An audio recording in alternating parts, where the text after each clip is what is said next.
Urusan apapun itu rungokne to apa wae dicekel wong lanang karo dicekel wong wedok luwih urip nek dicekel wong wedok. Mau dicekel wong lanang mati nu cekel wong wedok iso urip kok. Kok iso apa kuwi iki lho. Susu sapi itu ya untuk membesarkan pedet. Susu kambing untuk membesarkan cempe.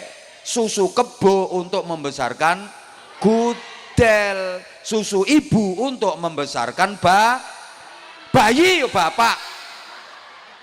Astagfirullahaladzim.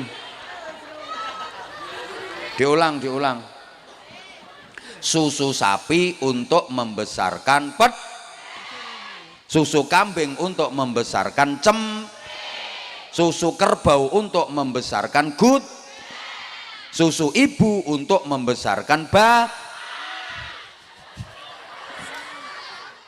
Kalau kehidupan itu cakupannya rohani, moral, mentalitas, karakter, akhlak, ketentraman, kemanfaatan, keberkahan, itu kehidupan.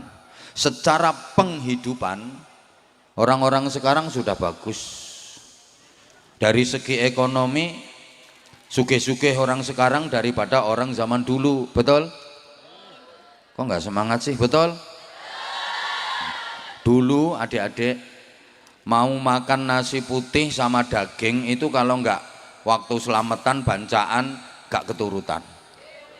Orang dulu itu pengen makan lauknya telur goreng dadar itu nunggu ada ndok kopior. Kalau nggak ada ndok kopior nggak bisa makan dadar. Wah sekarang sak mbledose wetenge semua kuliner, semua menu bisa dimplok sekarang. Nah iya, dulu kalau ada orang sakit rata-rata sakitnya sebab kurang makan. Makanya kalau periksa ke dokter itu dinasihati suruh banyak-banyak makan. Mangan sing akeh, panganan kuwi tombo, pahit-pahit dipeksa. Begitu dipakani akeh, ya sembuh wong lorone mergo kaliren. Sekarang kalau ada orang sakit ya rata-rata penyakitnya sebab kokean. No. Malah ono sing ngomong badokan. Makanya kalau periksa ke dokter ya jangan makan ini, jangan makan ini, jangan makan ini, jangan makan ini gitu. Tuh. Pakaian, wah orang dulu jelek-jelek pakaiannya, beli baju baru itu setahun sekali, nunggu bodoh. Itu aja kalau anaknya orang nggak punya ya nggak bisa beli baju baru, ya baju lama di winter. Dulu tanyakan sama kakek nenek adik-adik kalau nggak percaya, anak zaman dulu itu kalau dibelikan baju sama orang tua mesti kebesaran bajunya. Sambat, mak kelambiku kegeden mak, ora apa-apa nok, ditelateni engko suwe-suwe rak sedengan. Nah, akhirnya ya sedengan tapi ya wis amoh ngono. Loh saya itu masih menangi kok. Adik-adik santri tak ceritani. Saya itu masih menangi. Dibelikan peci sama ayah saya itu kegeden sampai dipincuk nganggo peniti. Kok nek sirahe tambah gede ya penitine disetel. Iya dulu gitu. Sekolah 6 tahun di SD itu dibeliin sepatu cuma sekali. Dipesen sama orang tua, diwet-wet ya nak nganti kelas 6. Jadi sikile sendek ya sepatune dawa kaya Donald bebek. Dulu. Buku satu itu untuk semua pelajaran. Iya sekolah zaman dulu. Buku satu itu ya untuk matematika, bahasa Indonesia, IPS, IPA, bukunya ya satu itu. Terus kalau nulisnya salah mau ngapus nggak punya penghapus, akhirnya dibusek nganggo karet mending itu. Kaos kaki itu lower diikat pakai karet itu. Dulu begitu. Sekarang Masya Allah, oh nggak ada orang pakaian jelek. Rumah juga gitu, rumahnya orang sekarang udah bagus-bagus. Dari segi penghidupan udah bagus-bagus, tapi kehidupan kita kalah sama orang dulu. Moralitas kita kalah sama orang zaman dulu. Ketentraman hidup kita kalah dengan orang zaman dulu. Barokahnya hidup kita kalah sama orang dulu. Maka ini pentingnya regenerasi, bukan sekedar reproduksi. Regenerasi itu melahirkan anak historis. Kalau reproduksi cuma melahirkan anak biologis. Ini yang sepuh-sepuh mesti ora cetha iki. Iki apa sing diomongke kok jemburis-jemburis. Regenerasi itu melahirkan anak historis, anak sejarah, anak zaman yang bisa mengukir prestasi dalam kehidupannya, yang bisa memiliki prasasti selama menjalani kehidupan. Itu anak historis, biasa disebut anak zaman, anak sejarah. Sedangkan reproduksi hanya melahirkan anak biologis, anak hasil dari departemen perpetingkringan. Metingkring dadi anak, metingkring dadi anak, itu biologis. Nah, regenerasi sekarang terhambat karena kemajuan teknologi. Allahumma sholli ala Muhammad. Gara-gara kemajuan teknologi itu, ngaji zaman dulu dengan zaman sekarang beda. Orang ngaji dulu itu benar-benar ngaji, cari ridho ilahi, konsentrasi, menghadap kiai, ngesai, maknani, bawa kitab, minimal bawa catatan. Setiap keterangan yang disampaikan didengarkan, diperhatikan, dihafalkan, diamalkan. Keterangan yang diterima, keterangan yang disampaikan oleh gurunya diterima oleh telinga yang hidup, diolah dengan otak yang sehat, dicerna dengan hati yang jernih dan bersih, sehingga keluar menjadi perilaku-perilaku yang utama. Itu orang ngaji zaman dulu, memang bawa kitab. Kitabnya runtut, Fathul Qorib, Fathul Mu'in, Fathul Wahhab. Anak-anak sekarang ngajinya bukan Fathul Wahhab, Fathul WhatsApp, Raudatul Facebook, Kifayatul Instagram, Nihayatul TikTok. Guru besarnya Fadilatul Mukarram Syekh Google radhiyallahu anhu. Torikohnya torikoh internetiyah. Itu penghambat regenerasi melalui alat yang hampir semua tangan sudah pegang, namanya setan gepeng itu. Halo? Bukankah gara-gara itu orang sekarang jam tidurnya jadi pada mundur? Gara-gara HP. Orang dulu kalau malam itu jam 9, paling larut jam 10 malam udah pada tidur. Makanya wong biyen anaknya akeh-akeh. Lho kan tidurnya sore. Dadi suwengi iki mbok iso nganti ping pira ngono. Wiridane zikire ndrese ngono. Lah kan tidurnya sore. Lah orang sekarang ini jam 2, 3 dini hari baru tidur. Utak-utek HP nggih Bu nggih. Nganti ibu-ibu iki turune do ngeloni. Ora kober ngeloni. Anak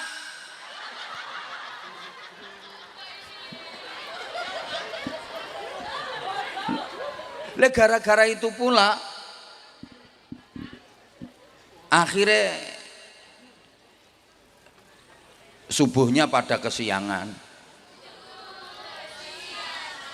Loh ngono kuwi. Cah saiki ngono langsung. Lah kan jam 2:30 baru tidur. 8:30 bangun, usolli fardhu subhi raka'ataini mustaqbilal qiblati kawanan lillahi ta'ala.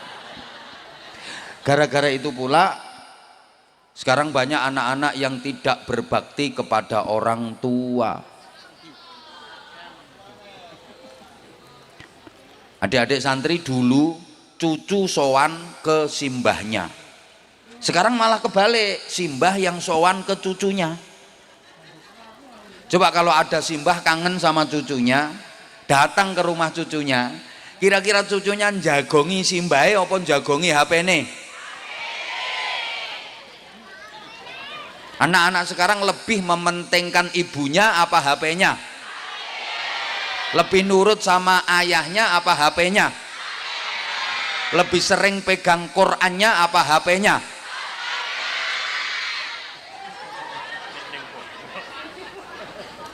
Lebih sering matlaah kitabnya apa HP-nya?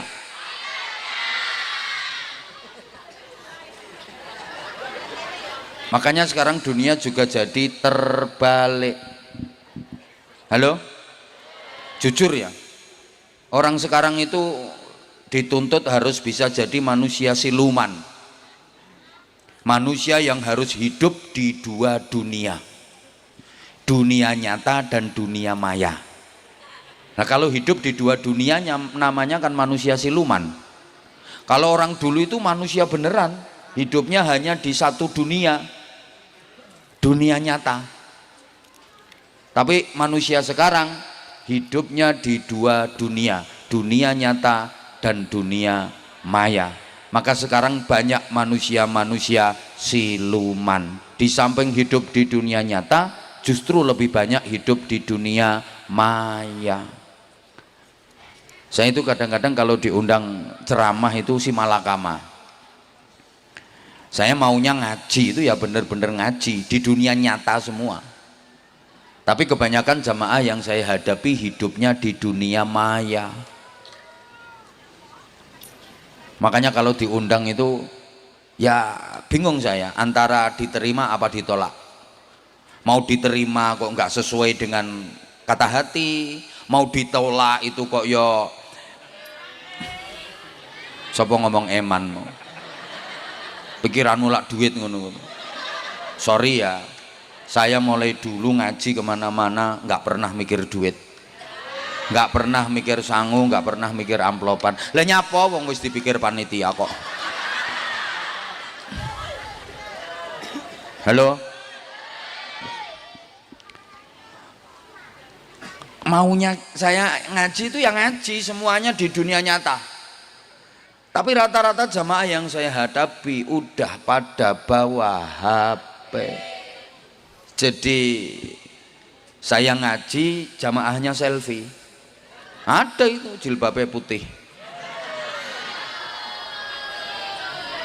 Saya konsentrasi jamaahnya bikin story. Saya serius jamaahnya update status. Saya pertentangan jamaahnya chattingan.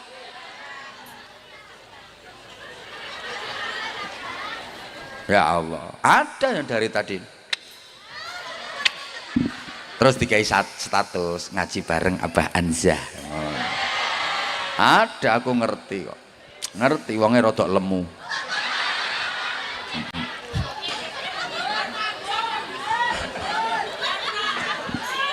Allahumma sholli ala Muhammad. Makanya dunia sekarang terbalik. Kalau dulu anak berbakti kepada orang tua, sekarang kebalik, orang tua yang berbakti kepada anak. Biyen anak manut wong tua, saiki malah wong tua manut koyok kebo nyusu. Piye carane? Empentile urung metu gudel. Lha kebo kok dikon nyusu gudel. Loh, kalau dulu anak manut wong tua, sekarang kebalik, orang tua yang berbakti kepada anak. Anak sekarang itu kalau sama orang tua gayanya kayak bos, suka merintah nggak mau diperintah. Kalau minta apa-apa nggak bisa disemayani. Nek duwe karep ra kena dipenggak. Bos kan. Lah orang tua sekarang nasibnya kayak jadi pembantunya anak. Iya bener, orang tua itu sekarang banyak yang berbakti kepada anak. Coba dipikir, anak itu udah dikandung, dilahirkan, dirawatkan, disusui, dibesarkan, sekolah diantarkan. Anak sekarang sekolah 50 meter ya antar jemput. Padahal dulu ibunya sekolahnya seperti apa? Melaku, kayak waduh kayak melaku, mangkat dewe, yo tekan, yo iso. Lah sekarang anak sekolah 50 meter ya antar jemput, gayane. Pagi anak diantar ke sekolahan, udah ya masuk kelas sayang. Nanti mama jemput kalau pulang. Sekarang mama mau tandur.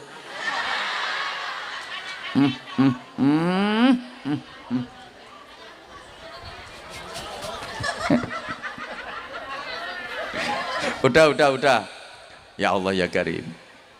Sekolah diantarkan, kuliah didaftarkan, kos-kosan dicarikan, pekerjaan dibelikan, nikah dikawinkan, punya anak diasuhkan.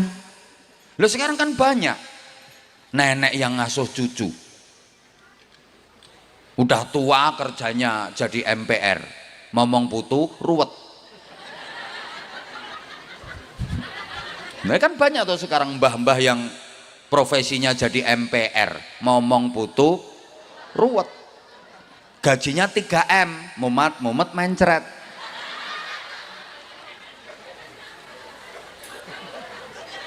Wong kok kalah karo pitik. Loh sorry, soal reproduksi dan regenerasi kadang-kadang manusia kalah loh sama pitik. Izin ya, seluruh dunia, mulai jagat wetan sampai jagat kulon, kutub utara sampai kutub selatan, nggak ada bapak pitik yang tanggung jawab. Itu nggak ada. Ayah pitik kok tanggung jawab sama istri dan anak-anaknya, nggak ada. Golek nih aku nek ono engko pitike tak tukune 10 miliar. Ini loh papa pitik yang bertanggung jawab terhadap istri dan anak-anaknya. Ora ono. Pitik lanang kae golek babon apa oyak-oyak doro kae.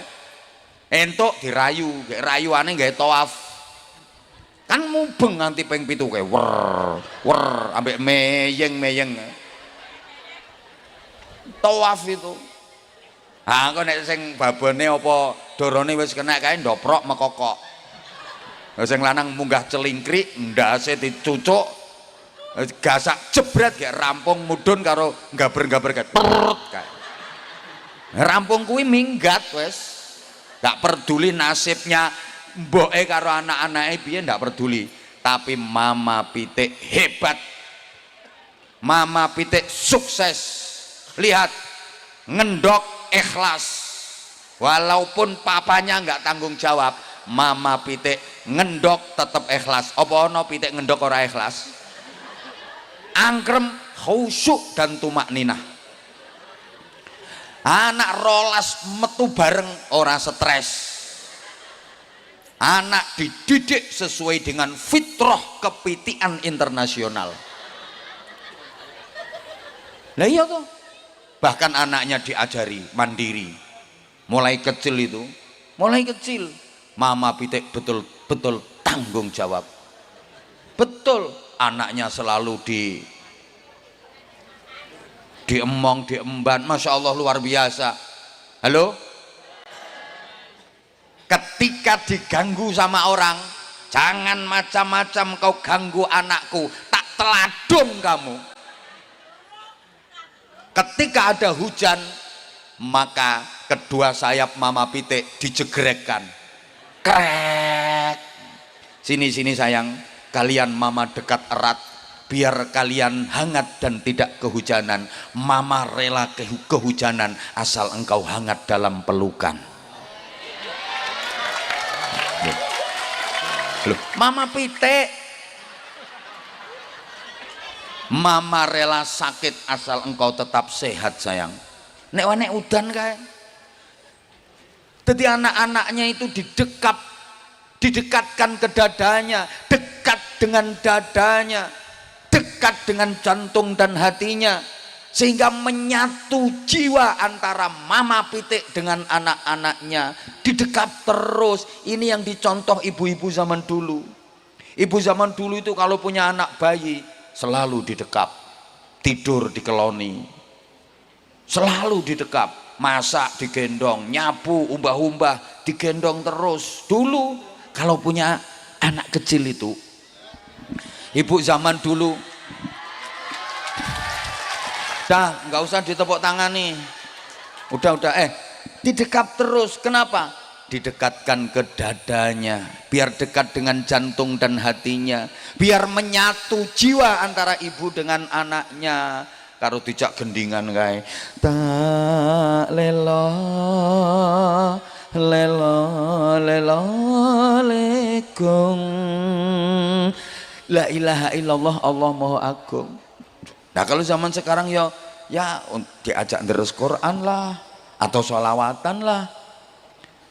Amutu wa ahya ala hubbikum, ngono aja ra apa engko saya ditambahi suwe-suwe nek diterusno iso buka titik genteng. Nah, iki penting, iki jangan dianggap sepele. Anak didekap dalam gendongan ini biar dekat dengan jantung dan hatinya, menyatu jiwanya, membentuk karakternya. Mulane anak biyen niku karakternya api-api, akhlaknya api-api. Nah ibu sekarang ndak mau gendong anak bayi, disuruh nggak geledekan. Esok sore disuruh nggak geledekan karo guguk guguk guguk guguk guguk. Lo nanti kalau lagi di rumah juga gelem gendong kok ibu sekarang. Digaweke ayunan nih lo.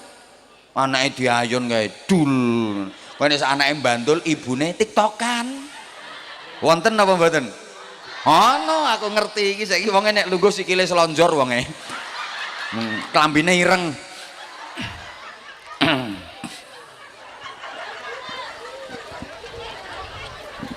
Mangkane anake kaya ngono kuwi karaktere. Kalah sama pitik. Mama pitik, anak diajari nyari makan, diajari menghadapi tantangan kehidupan. Iku oleh mulangi golek mangan kae. Lek ana panganan, ketok jagung apa ketok gabah kae. Anake diundangi kabeh. Anake do moro kabeh. Akhirnya terus diajari. Cuk cuk cuk cuk cuk cuk, nggak ditelan itu, dicucuk dilepeh, dicucuk dilepeh, ngajari anak gini loh nak caranya makan, cuk cuk cuk cuk cuk cuk cuk gitu.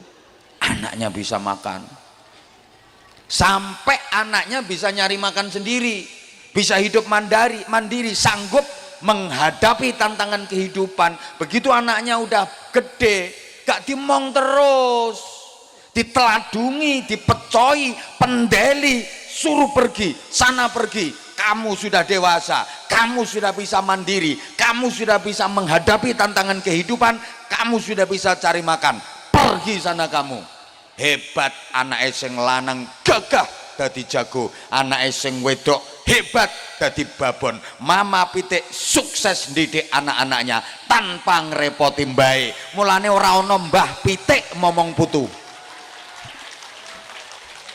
Ndak ada mbah pitik momong putu.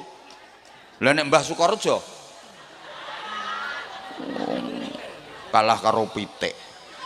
Mbah orang tua itu waktunya istirahat, mbah-mbah waktunya memperbanyak ibadah sebagai bekal menghadap Allah, malah di Pulau Soro momong putu. Ya ming siji kadang nganti 5. Wong tua kok oon. Lo gara-gara putu arep jamaah ora iso gara-gara diganduli. Arep budal ngaji ora sida alasane direpoti. Arep sedekah ya ora sida alasane nggo nyangoni tuwek oon. Nyapa urip kok diloro-loro to, Mbah? Hoi. Pengumuman simbah-simbah sing dititipi putu balekke. Selama masih ada ayah sama ibunya, Putu dimong si mbah ora bakal hebat. Mbah itu tidak didesain untuk mendidik cucu, tapi didesain untuk mendidik ayah sama ibunya cucu. Mbah nang putu niku mboten didik, namung ngemong. Targetnya cuma telu. Sing penting putune meneng, anteng, seneng. Makanya nggak dididik, cuma dimong. Jujur, saya ini misalnya nanti udah jadi mbah, sekarang belum. Misalnya nanti jadi mbah, kok dititipi cucu sama anak saya. Lah nek sak jam 2 jam ditinggal rapat apa ditinggal nang pasar, oke saya mau. Tapi nek dibiui, mbah titip putune dimong nggih, tak jawab anakku, sorry bro. Lah tugasku didik kamu, anakmu tanggung jawabmu. Ngapain kamu kasihkan ke aku? Moh, anakku bantah, berarti mbah ora sayang putu. Sayang banget aku nyang putuku. Aku luwih seneng nyawang putuku saiki timbang nyawang rupamu. Wis blenger. Ya justru karena aku sayang karo putu, mulane aku mau ngemong. Mergo nek tak omong gak bakal sukses. Aku ingin putuku dadi wong sing sukses. Nomor loro le, aku moh lek awakmu ki mlebu neraka gara-gara ora tanggung jawab karo anak. Mongen dhewe kono. Ngono, aku pengen merdeka to. Ngono. Halo. Halo. Lah wis to. Nah sekarang berikutnya pun rumusan sederhana kalau pengen regenerasi itu sukses. Ini aku gawe kata-kata ini ki yo angel ngrangkaine. Murah ya kowe munggah ceramah. Pengen dibatek uang. Larang murah itu tergantung kualitas. Rupa yang nggawa rega. Ngene rumusane, hidupnya di lingkungan yang keras tapi tidak tegas, apalagi dekat dengan miras. Karena orang tuanya mampu, anak hanya digelontor dengan fasilitas tanpa batas, tidak dididik secara realitas, tidak dimasukkan ke lembaga pendidikan yang pas dan berkualitas. Kalau sudah memasuki usia pubertas, jika dilepas ke alam bebas, kalau anaknya pasif biasanya jadi pemalas, kalau anaknya agresif biasanya jadi beringas, ganas, terlibat kriminalitas dan jadi pengganggu kamtipmas. Nyusun kata-kata ngene iki angel, ora gampang. Mulane yo saking angele kon baleni meneh wis ora iso aku. Lho. Ngerangkaine kuwi lho sing angel, terangkai dan bermakna. Lah nek sekedar gawe susunan model kaya ngono ku sih gampang, tapi ada korelasinya apa enggak? Ngono lho, mikire sing suwe, mulane yo angel. Wes tak urut ringkes-ringkes ae. Aku tadi dibiciki karo Kiai Riza iki. Abah waktunya ceramah 20 menit saja. Takoki iki wong ngene kene iki. Rumangsamu apa aku dibiciki mau? Abah nanti ceramahnya enggak usah lama-lama, 20 menit saja. Aku yo nggih ngono. Ya malah seneng toh, aku kesel kok. Matur suwun. Kok nek kurang suwe ben diteruske kiyaine dhewe. Kalau anak manusia berasal dari benih yang tidak bervarietas, berarti bibitnya tidak unggul, bibit elek. Kalau orang dulu itu betul-betul dicari, babat, bibit, bobot, bebet, betul-betul diurus kalau orang dulu. Makanya milih menantu kalau zaman dulu itu diurus. Ngajine nyang ndi, sing mulang kiai sapa, wis khatam kitab piro, akhlake piye, keluargane piye, ngono biyen. Saiki ora, omahe piye, nyambut gawene nondi, kendaraane apa, bayarane Sukorejo dilawan.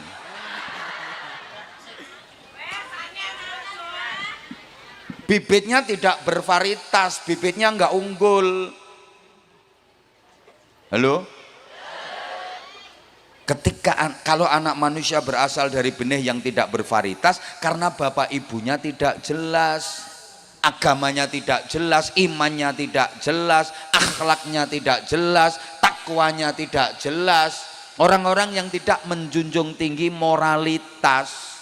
Apalagi anak itu produk dari pergaulan bebas, misalnya anak hasil dari pemilu, perkawinan hamil dahulu. Cara kene ya tengkek biri meteng dikek rabi. Nah, cara nggen kula married by accident. Nduk. Waktu mengandung ibunya tidak ikhlas. Anak-anak dulu itu akhlaknya bagus-bagus. Lek pinternya mungkin pinter anak sekarang, tapi akhlaknya jauh. Bagus-bagus. Di antara sebabnya ya ibu zaman dulu itu kalau mengandung ikhlas-ikhlas. Ibu zaman sekarang itu mengandung ora pati ikhlas. Dulu ada ibu udah punya anak 7, lah kok hamil lagi itu seneng. Alhamdulillah kok saya iso. Seneng. Kondo bapake, aku kok wis ora prei ya bapake. Ketoke ana isine meneh kok bapake. Wong sing lanang ya seneng, bojoku pinter ambek didudul bokonge ngono. Anak masih di kandungan, ibunya seneng, bapaknya seneng, kehadirannya disambut dengan bahagia. Ibune ridho, bapake ridho. Alamat ini anak sambung dengan ridho Allah. Ridho Allah fi ridhol walidain. Nah ibune ridho, bapake ridho, Allah ridho. Ibunya cinta, bapaknya cinta, Allah cinta. Anak masih di alam rahim, anak masih di kandungan, udah sambung dengan ridho Allah. Mulanya akhlaknya api-api. Nah, ibu sekarang itu baru punya anak 2 ya. Ngerasa perutnya kok nggak enak, periksa ke dokter.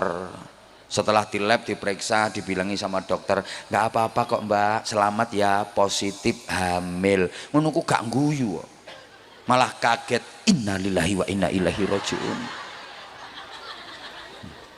Lah saya kok bisa hamil pak dokter? Dokternya kayak bingung. Ya mbah lo nyapo ae karo bojomu kok malah teko aku. Loh kan saya sudah minum pil pak dokter, kok masih hamil? Dijelasnya karo dokter, ya mbak mungkin ngurutnya salah mbak minum, harusnya ke kanan diurut ngiwo. Ya kebrotolan mbak, ngono ku sedih no. Ya Allah salah meneh. Pulang itu takut mau ngomong sama suami. Daripada konangan ya mas aku harap ngomong sama nojo nesu ya mas. Nyapa tenan ya sama nojo nesu. Nyapa aku meteng maneh. Kok iso meteng lho sing lanang yo ngono. Ya nek wong liya kaget pantes. Nek wong dhek sing petingkringan kok kaget. Kok iso meteng. Lepilmu gak mbok ombe apa? Ya wis mas, tapi lek ku ngurut salah. Sakjane nengen tak urut ngiwa mas. Sing lanang tambah nesu goblok. Niteni ngono ora iso. Kehadirannya seakan-akan tidak diharapkan. Ibunya nggak seneng, bapaknya nggak seneng. Loh, anak masih di kandungan itu ora disenengi wong tua. Alamat ora iso sambung karo ridane Gusti.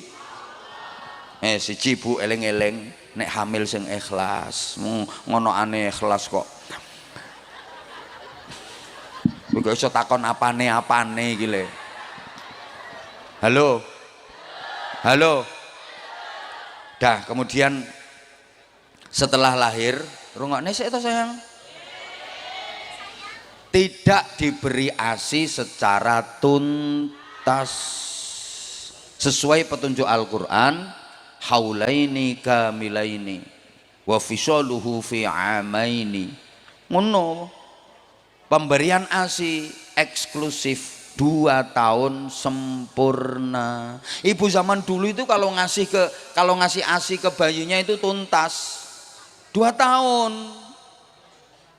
Bayi-bayi dulu, anak-anak dulu itu kalau mengemik ya wis kuwi kaya lambene kuwi sapa jenenge to?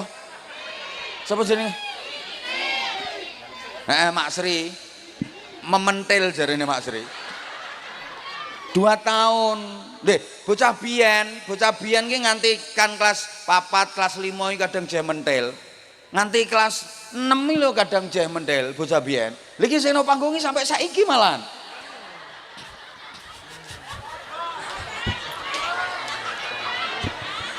Lah ibunya mau kok. Makanya akhlaknya anak zaman biyen ki apik-apik. Allahumma sholli ala Muhammad. Ibu sekarang kadang cuma 2 bulan 3 bulan aja mau ngasih ASI ke bayinya, setelah itu udah nggak mau. Nah ya sekarang banyak ibu-ibu yang ikut program sapinisasi.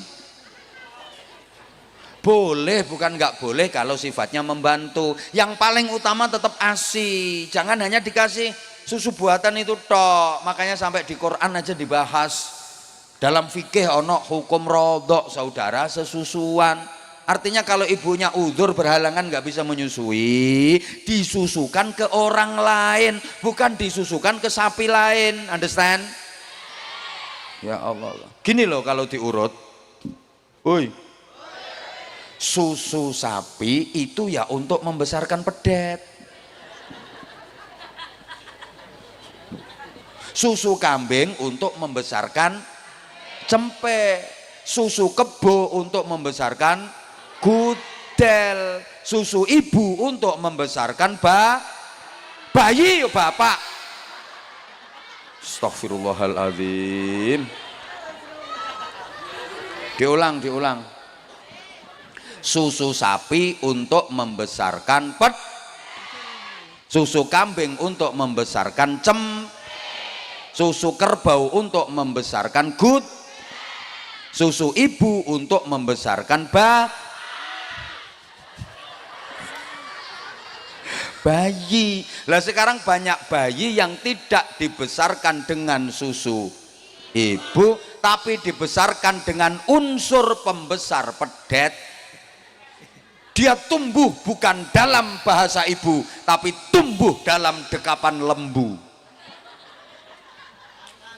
Mergo disusoni sapi mula gedene dadi anak ya anak wong tapi nyusu. Lihat karakternya ya kaya pedet kelakuannya. Suruh sekolah malah ibuke diselentiki, suruh ngaji bapaknya disundangi. Pedet tiko ning toko ngarepe omahe apa persis. Matur suwun. Wis ngono kuwi. Dah 2 tahun Bu aturannya Bu. Penting memberikan ASI secara eksklusif karena itu pembentukan karakter. Berikutnya, tidak dididik oleh ibu yang cerdas. Perhatikan, tidak dididik oleh ibu yang cerdas. Pendidik anak itu bukan bapak tapi ibu. Bapak itu cuma panitia. Loh, sorry Pak, kita sama-sama laki-laki, kita harus fair, kita harus jujur. Kalau soal anak, bapak nggak ada apa-apanya. Karena memang laki-laki dengan perempuan kalau udah sama-sama punya anak itu karakternya beda. Perempuan kalau udah punya anak itu lebih kuat nalurinya sebagai ibu daripada sebagai istri. Beda dengan laki-laki kalau udah punya anak lebih kuat nalurinya sebagai suami daripada sebagai bapak. Ini nek gak dijelasno mesti ora paham. Soalnya mungkin ini terkenal ayu-ayu tapi alhamdulillah ngaku dhewe lho ya. Ora aku sing ngarani, sampean dhewe sing ngakoni kok. Wong kene iki jan ayu-ayu tapi para on sekalian yang saya hormati. Sorry ya, itu bahasa akrab saya. Saya di mana-mana bahasanya kayak gitu. Saya hanya ingin menunjukkan bahwa saya dengan jenengan itu sebenarnya sama. Makanya saya pakai bahasa itu biar akrab. Saya itu orangnya nggak bisa jauh dari kamu. Bener, aku nggak bisa jauh dari kamu. Dari dulu. Love you semuanya, love you. Dah gini, iya. Dengerin sayang, dengerin gini.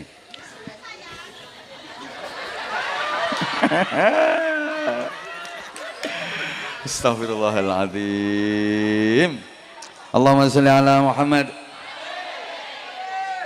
Perempuan kalau udah punya anak itu lebih kuat nalurinya sebagai ibu daripada sebagai istri. Dia lebih bahagia menikmati profesinya sebagai ibu daripada profesinya sebagai istri. Maka perempuan lebih mementingkan anak daripada suami. Betul Bu? Wong wedok ki lek duwe anak cilik ngono, penting anak timbang bapake. Mulane bapak-bapak harus ngerti itu. Ibu kalau lagi asyik dengan anaknya, itu dia sedang menikmati profesinya sebagai ibu. Jangan coba-coba diganggu, Pak. Mbok duduli bokonge iso disawat guleg-guleg sampean. Dikabruk. Halo? Duh. Karena perempuan sekali lagi dia lebih kuat nalurinya sebagai ibu daripada sebagai istri, makanya lebih mementingkan anaknya ketimbang suaminya. Beda dengan laki-laki. Laki-laki kalau punya anak lebih kuat nalurinya sebagai suami daripada sebagai bapak. Mulane rapati ngurusi anak, malah ngriwuki makne. Halo?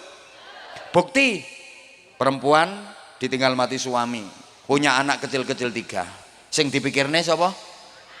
Anak, ngrumat anak, gedhekke anak, didik anak. Laki-laki ditinggal mati istri, duwe anak cilik-cilik 3. Sing dipikirke apa? Orang mikiri anake dhewe, malah mikiri anake tanggane kok. Wis ngono kuwi wong lanang. Makanya saya itu dari dulu nggak pernah tertarik sama laki-laki.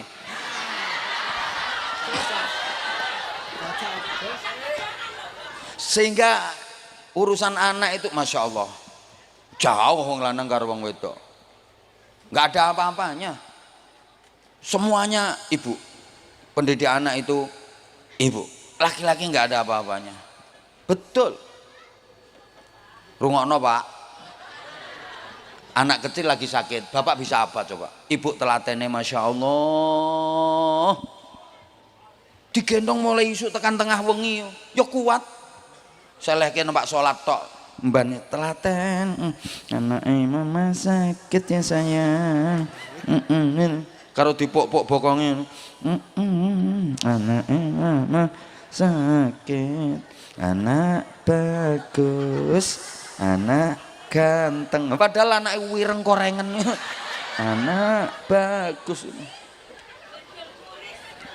Coba bapak suruh gendong anake yang lagi sakit gek rewel sisan, sek 5 menit anake kerencalan ya orang meneng tak banting pisan ngono. Urusan apapun itu rungokne to apa wae dicekel wong lanang karo dicekel wong wedok luwih urip nek dicekel wong wedok. Mau dicekel wong lanang mati no, cekel wong wedok iso urip kok. Kok iso apa kuwi iki lho.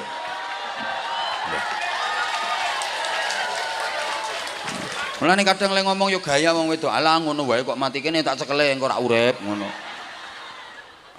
Astagfirullahaladzim. Kompor iki lho kompor.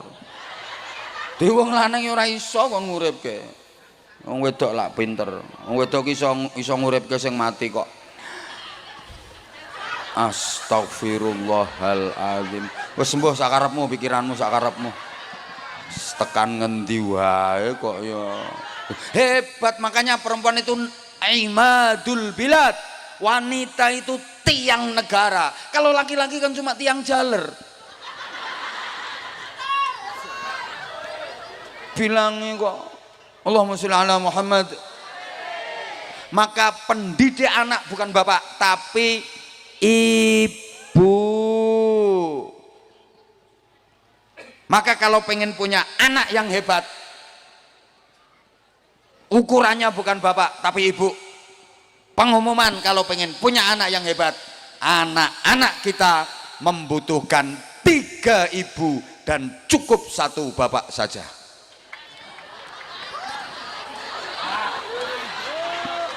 Loh, karena pendidik anak itu bukan bapak, 1 aja udah cukup. Kalau pengen anak-anaknya hebat, anak-anak kita membutuhkan 3 ibu dan cukup 1 bapak saja. Sorry Bu, saya nggak ngawur. Ini ada dasarnya. Sahabat bertanya kepada Rasulullah, siapa di dunia ini yang paling wajib aku hormati? Ummuka, ibumu. Siapa lagi ya Rasul? Ummuka, ibumu. Siapa lagi ya Rasul? Ummuka, ibumu. Ummuka, ummuka, ummuka. Ibumu, ibumu, ibumu. Berapa? Berapa? Kemudian siapa lagi ya Rasulullah? Abuka, bapakmu. Berapa? Bapaknya berapa? Ibunya berapa? Jadi kalau bapaknya satu, ibunya loh. Ibu-ibu ini bisa hitung-hitung apa enggak ya? Coba dengerin. Ummuka, ummuka, ummuka. Ibumu, ibumu, ibumu. Berapa? 3. Abuka, bapakmu. Berapa? Bapaknya berapa? Ibunya berapa?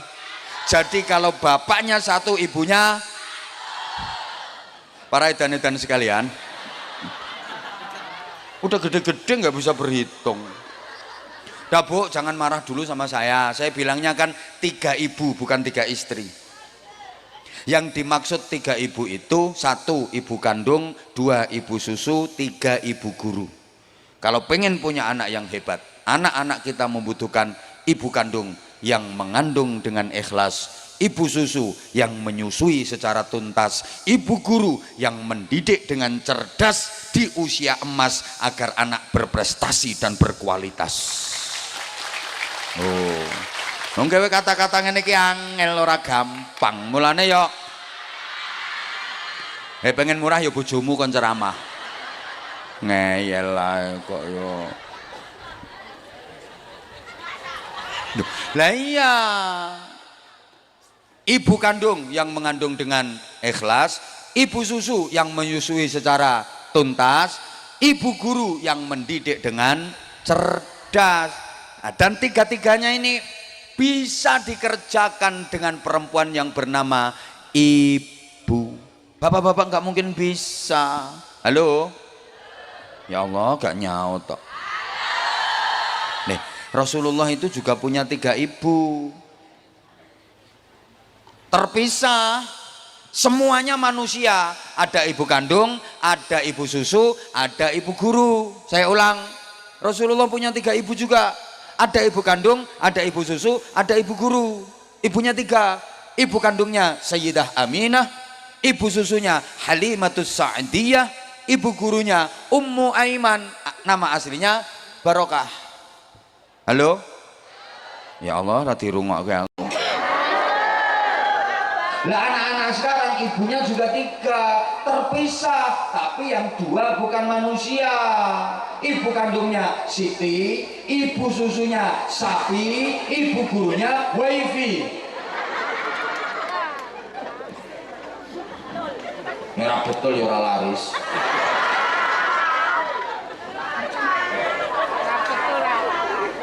Ya Allah. Ya Allah ya Karim. Bapak Ibu jamaah rahimakumullah. Perempuan mampu kok, coba. Jadi ibu kandung perempuan mampu 9 bulan lebih. Berat.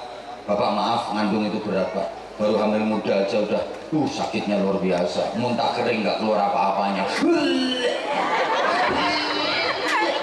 Kok ditakoni tangganya, nyapa nduk kok muntah-muntah. Aku meteng.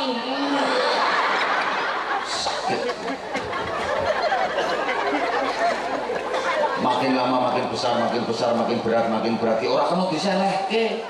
Yo ngomong kena diselehke sing genah ya, repot masak selehke rampung cendelke meneh. Berat lho Pak, ini wis gede kae, ge mlumah ampek, ge miring sesek, ge mungkura peremek kae. Bapak nggak mungkin kuat. Coba Bapak latihan meteng-metengan Pak. Wis ora usah gede-gede, jirigen taleke wetengmu. Nah coba, kuat pirang menit enggak? Ini 9 bulan lebih Pak. Wong lanang gak mesake malah bahannya ditambahi.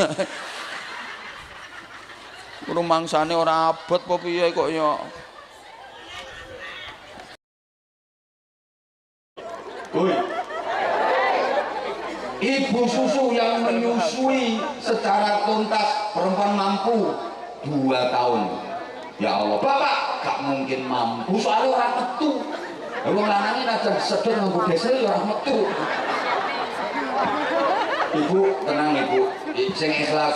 Ibu menyusui anak itu pahalanya besar. Bikul 5 syutin mi'atu hasanatin. 100 Bu. 100 Bu. Saman ngemi iki srut 100 ganjarannya. Serut serut 200. Serut serut serut serut serut 500. Serut serut serut serut serut serut serut 700. Makanya sampean lek ngomong iku sangu kalkulator. Kapan kerasa serut cetek. Serut serut tek tek. Serut serut serut serut tek tek tek. Ngalih rampung totalan. Lah ya peng 40 gak ya untuk 4.000 wisan kuwi. Masya Allah. Apa maneh anakmu nganti kuliah ora disapih.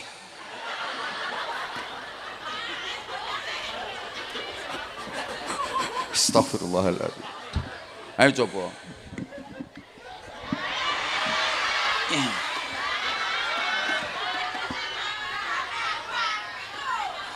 Ya apik Sri.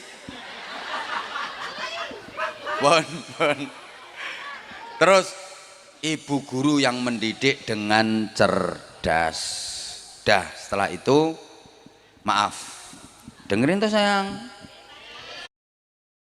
Karena orang tuanya mampu, anak digelontor dengan fasilitas tanpa batas, tidak dididik secara realitas. Pendidikan untuk anak yang benar itu pendidikan realitas, bukan pendidikan fasilitas. Banyak orang tua yang merasa kaya sehingga anaknya tidak dididik secara realitas, tapi dicukupi dari semua fasilitas. Mbok paham mbok enggak jak ngomongin ini? Dilanjut apa enggak ini? Enggak, saya enggak lama kok, paling 10 menit lagi udah. Habis itu ada bagi-bagi sarungnya enggak ini nanti? Ya udah enggak apa-apa, tolong perhatikan dulu sekarang. Allahumma sholli ala Muhammad. Bapak Ibu, yang saya maksud pendidikan realitas itu ya pendidikan nyata, pendidikan yang penuh dengan tempaan penderitaan. Pendidikan fasilitas itu pendidikan yang ngalem ke, ngenak-ngenak ke. Maka saya kasih gambaran aja biar mudah difahami. Halo? Halo?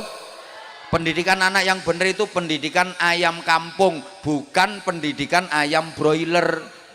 Sekarang banyak orang tua yang memperlakukan anak itu seperti ayam broiler. Itu pendidikan fasilitas. Ayam broiler itu kan dididik dengan fasilitas. Maaf. Hui. Diimunisasi. Rungokno, ayam broiler itu kan diproteksi, diisolasi, diimunisasi, rangsuman makan minum tinggal konsumsi. Ya lemu-lemu cepet gede, resik-resik nek non jero kandang. Coba ono angin kae kandange morat maret kae, delok ayam broiler kari delongap ambek telo kae. Melaku itu bruan sak kancane guling ra iso tangi. Tiba sithik suwiwine sengkleh. Gak kuat. Kenapa? Ya karena dia dididik dengan fasilitas. Anak itu kalau dididik dengan fasilitas, anak mama. Metet anakmu. Ora tahu dididik soro babar pisan. Kanginan nih lo, mengi anakmu. Ono koncone wahing iso mencelat. Anak mama. Tukaran karo kancane dibelani anake, wong tua gendeng. Loh, bener. Itu enggak mendidik itu. Kaya ayam broiler anakmu engko dadine. Ya lemu ya gede, tapi delongap. Beda dengan ayam kampung, dididik secara realitas. Lihat, diumbar. Neng gak diumbar bebas, kalau menjelang maghrib ya digoleki, dikandangke. Ayam kampung kuwi mbok tarung karo kancane ke jebret nganti bubrah geteh ra karo-karoan, mendeles. Ayam kampung kok kodanan menter. Ning ratan tubruk sepeda ontel kali. Kejet kiak. Sepeda liwati ayam kampung tangi cerekal diuber sepeda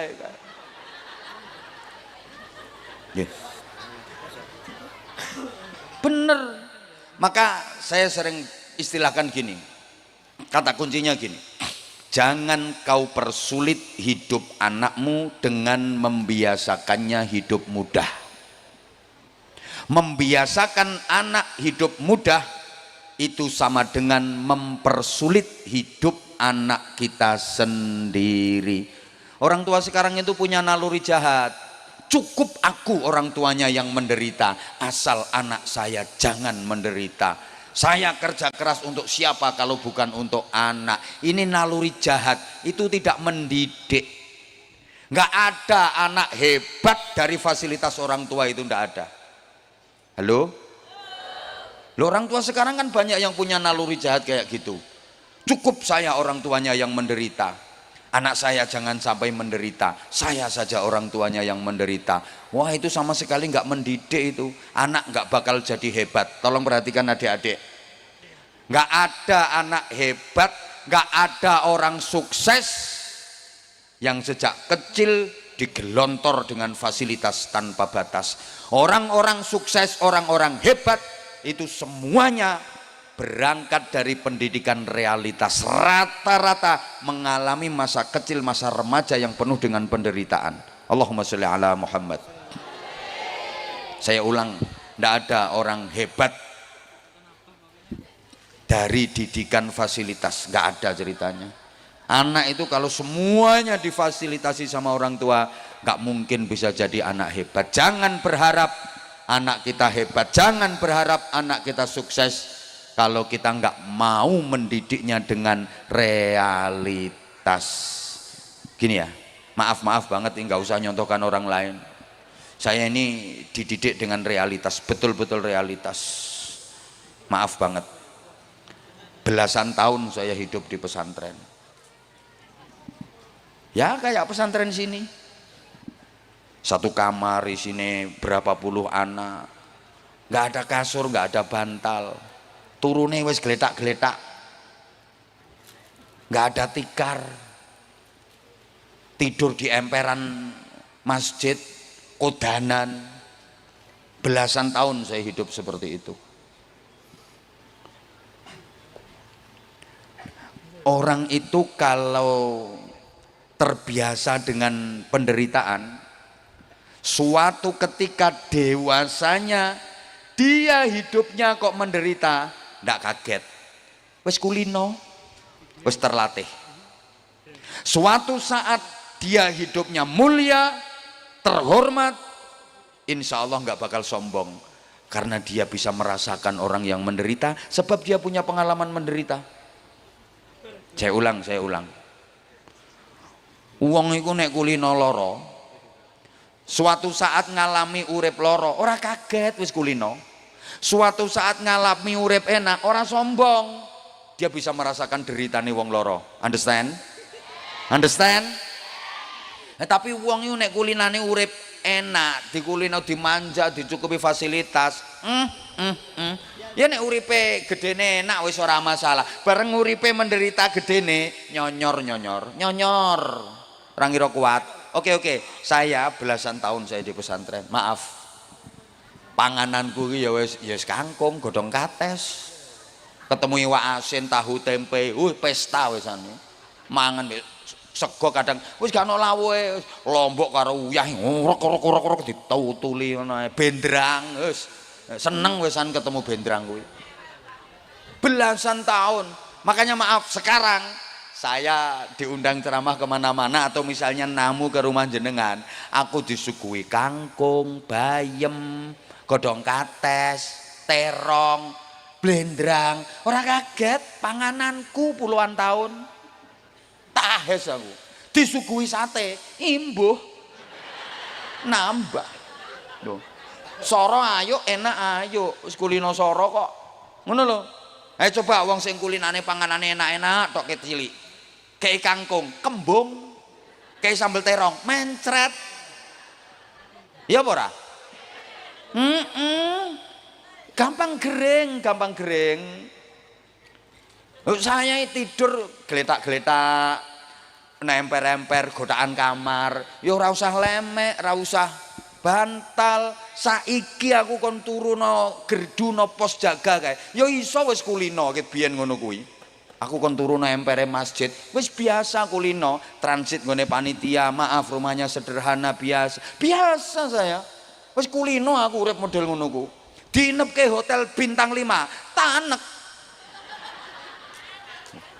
Nggih. Lho kula niku saniki ngapunten kon numpak odong-odong, kon numpak apa ku jenenge Tosa, ya biasa wis aku wis kulina urip soro. Aku ceramah iku biyen ket mulai sepeda motor nyilih minjem. Kok nek entuk berkat dibagi loro. Demi Allah. Mulai sepeda motor minjem, jangan dikira terus moro-moro enak ngono. Perjuangannya ndak karu-karuan. Sepeda motor minjem. Motor nyilih wong, maksudnya nyilih wong ya sak sing duwene tak jak ngeterne aku. Suwe-suwe iso alhamdulillah. Ngono kuwi. Lah saiki aku lho ditumpakke sepeda motor sing tak biasa. Kalau ke daerah-daerah yang memang akses jalan mobil nggak muat, ya numpak sepeda motor ya biasa. Numpak perahu macet no tengah kali. Gak iso maju, gak iso mundur perkara kabut. Biasa ditempa dengan penderitaan suwe ya. Ning pondok suwe ya belasan tahun no. Ngono. Tumpake pesawat sing kelas bisnis apa first class kae ya ngorok turuku. Ayo coba uang sing biasa dididik mulai cilik enak terus remajane mesti dadi remaja sing loyo gak mungkin tangguh dhewe uripe. No, dan itu juga saya terapkan untuk anak saya. Tahadusan binikmah ya, saya biar nggak dibilang ngerasani orang lain. Anak saya kan baru 1, lulus SD tak pondok nih, mondok.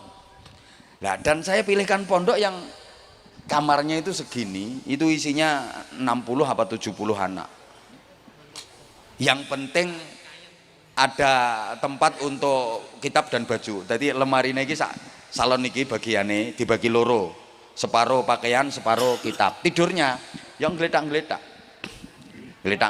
sang genang-genae makan, ya sang genang-genae. Emang saya pilihkan pondok yang seperti itu. Bukan berarti saya nggak bisa bayar ke pondok yang satu kamar cuman diisi 2 anak, ber AC, full fasilitas. Insya Allah saya bisa, tapi saya nggak mau. Kenapa? Lewang bapak embian soro kok anaknya pengen enak-enakan, aku ya balas dendam. Genah men. Bapak embian soro kok anaknya kepenak genah men. Lah kalau kamu pengen sukses kamu harus mau soro. Sambat kan makame, "Pak mak gak ono lawuhe." Ya rasakno kaya ngono kuwi. Gak ono rasane lek maem tahune tawar gak ono rasane ngene. Aduh saya ngantri macam-macam kaya ngene. Iku rasane. Bapakmu ki biyen ya ngono kuwi. Saiki awakmu njaluk enak, genah men. Soro kamu enaknya nanti ikhtiarmu sendiri. Kalau kamu pengen hebat, ngono. Nah, kereng aku. Kenapa? Ya aku pengen anakku gak manja, aku pengen anakku tangguh. Nah orang tua sekarang kan menggaya. Anak neng pondok loro sithik ngono ae pengurusnya diwamu. Anak sampai kayak gini. Nggak mau laporan ke orang tua, nanti kalau anakku mati gimana? Mati tenan anakmu.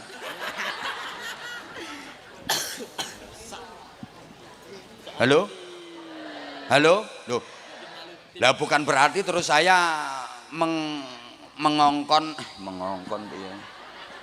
Oh, lah ini artinya kan apa ya? Membentuk karakter agar menjadi tangguh gitu loh, Bu. Bukan berarti terus nek ngono ning pondok disorok-sorokno nek perlu 7 dino ora usah dikei mangan ngono. Ya ndak gitu, sesuai dengan perkembangan zaman. Tapi harus ada namanya ciri khas pesantren itu, ada riyadhahnya kok. Ada nilai spiritualitasnya kok. Lah kalau digelontor dengan fasilitas tanpa batas, aku yakin nggak bakal bisa menjadi generasi yang hebat. Nilai barokahnya pasti akan berkurang. Mungkin pinter, oke. Tapi namanya al-hikmah wal barokahnya luntur. Mbok paham mbok enggak diomongin ngene iki. Halo? Lah itu namanya, waduh jam 12 wesan. Jam 8 gundulmu amoh ngono. Kuwi lagi jam 8 jarene. Oh, serintil. Jam 8 jarene. Ya maaf aku ngomong serintil itu soalnya ya kan aku wis akrab karo ndekne. Wis tau tak kei sarung, wis tau tak kei sangu barang ngono, sampai untune bogang kuwi lho. I love you serintil.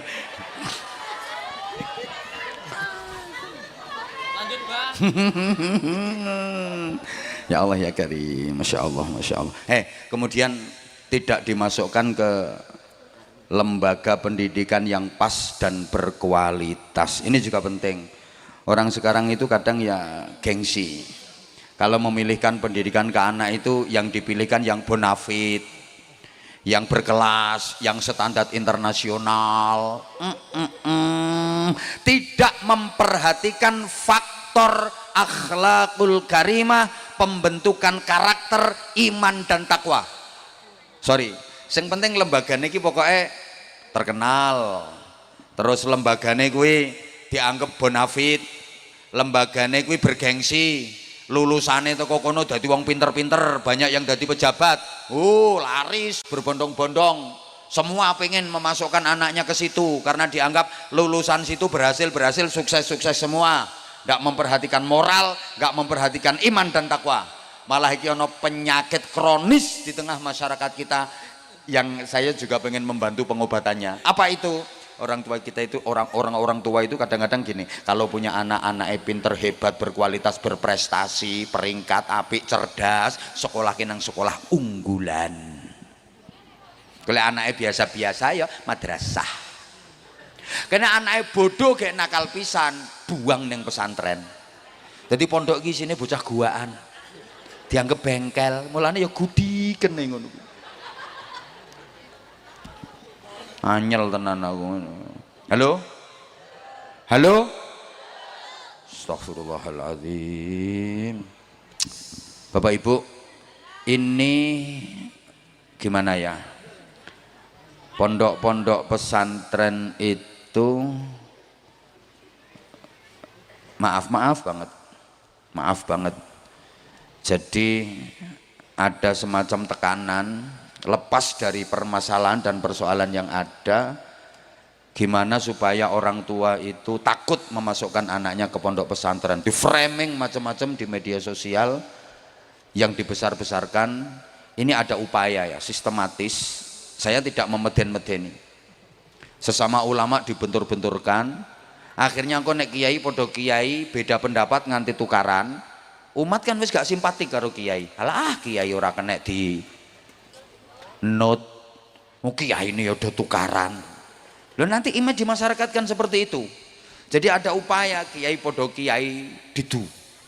Nah kok nek kiai ini do tukaran, umat wis gak simpati, gak gelem manut nang kiai. Kiai ra kono nggo contoh. Terus masyarakat juga ditanamkan kebencian kepada pemerintah. Wih namanya berita hoax, namanya provokasi, namanya sing elek-elek kuwi di framing terus secara masif. Akhirnya masyarakat ini ora seneng karo pemerintahan. Loh nek wis ngene iki Indonesia gampang porak-poranda. Setiap mendekati awal tahun pelajaran masuk pondok pesantren ada aja, sehingga akhirnya banyak pondok pesantren yang ketika tahun pelajaran baru hanya mendapatkan santri sedikit, jauh menurun dibanding tahun-tahun sebelumnya. Halo? Ya Allah, padahal mohon maaf banget, satu-satunya pendidikan karakter yang langsung sekaligus dididik iman takwanya, akhlaknya ya di pondok pesantren. Zaman sekarang ini mirip zamannya Nabi Nuh alaihissalam yang waktu itu banjir, semuanya tenggelam, semuanya mati, yang selamat hanya orang-orang yang mau ikut naik perahunya Nabi Nuh.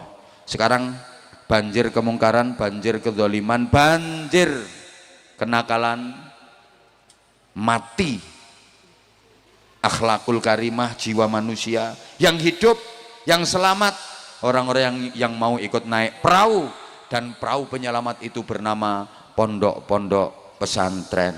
Tapi jangan sembarangan pilih perahu. Perahunya harus kuat, perahunya harus tangguh, sehingga ketika ada gelombang, ketika ada badai tetap kuat dan bisa melaju. Lah kalau perahunya tidak kuat, kena gelombang, dia akan tenggelam. Bahasa Inggrisnya the keleleb and the nublek. Ya artinya perahu yang kuat itu pondok-pondok pesantren yang benar-benar pondok pesantren, yang punya sanad keilmuan, nyambung ke hadratul Rasul Muhammad sallallahu alaihi wasallam. Terus nahkodanya juga harus profesional, canggih dalam menahkodai perahu tadi. Kok perahunya kuat tapi nahkodai ecek-ecek, yang goleng perahunya sama saja. Maka yang didik dan mengasuh membina pesantren itu harus betul-betul ulama, yang ulama warasatul anbiya, bukan kiai-kiaian, bukan kiai abal-abal, bukan ustadz abal-abal. Ngajine cetha ning ndi, ngajine mondoke ning ndi, sanad ilmunya jelas, guru-gurunya jelas. Halo? Nah, yang rame di medsos, yang rame di framing, aku yakin sanad keilmuannya nggak jelas, guru-gurunya nggak jelas, ya bukan kiai. Kalau kiai nggak seperti itu. Mohon maaf banget, karena ini acaranya memang seperempat abad Pondok Pesantren Darul Falah. Mudah-mudahan ke depan makin syiar, makin maslahah manfaah dan makin barokah. Dah jam 12 lewat, saya mohon maaf yang sebesar-besarnya.